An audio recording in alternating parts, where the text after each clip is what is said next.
सर्वांना जय बाळूमामा.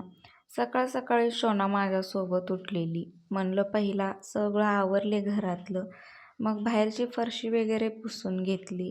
खरं हिचं मधी मधी लुडबुड सुरूच होती. मग आत आली, आतली फरशी पण पुसून घेतली. रात्रीच धुवून ठेवलेले. मग नंतरनं सकाळी माझं आणि शोनाचं पण आम्ही आवरलो. मग नंतरनं भांडी वगैरे आणि परत लावायला घेतली. आज गुरुवारचा दुसरा दिवस होता मार्गशीर्ष महिन्यातला. मग एकीकडं बटाटे शिजायला घातलीत. रात्री आळीव भिजवत ठेवलेलं, म्हणून मग त्याची खीर करायला घेतली. खीर शिजत्या तोपर्यंत म्हणलं बाहेर जरा उंबऱ्याला रांगोळी, हळदीचं लेपन ते करून घ्यायचं. म्हणून बाहेर गेले. तोपर्यंत हळदीचं लेपन लावते तोपर्यंत काकींनी हाक मारली की ये ढाळे आणले तुला पण देते.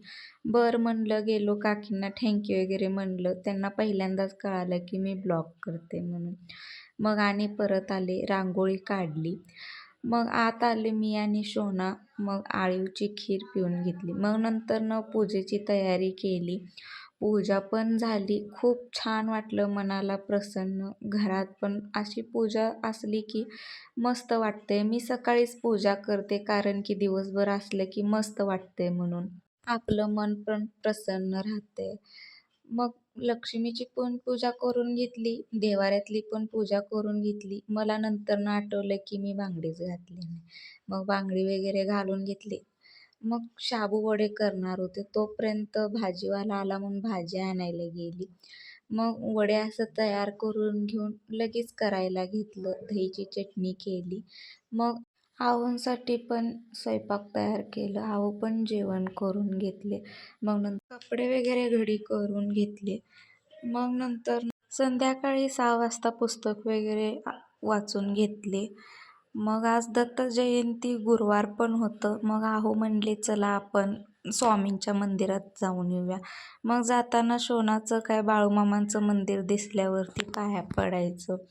मग नंतरनं आम्ही जाणार होतो स्वामींच्या मंदिरात. पण देवाचं कसं असतंय ना, आम्हाला दत्तांच्या मंदिरात बोलवून घेतलं.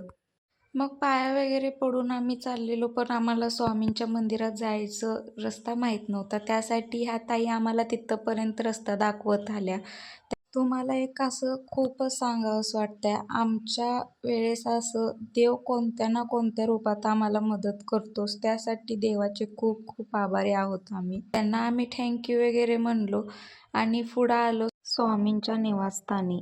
स्वामींचं पण खूप मस्त असं दर्शन झालं आणि आमचं नशीबच खूप इतकं भारी होतं की आम्हाला आरती पण भेटली.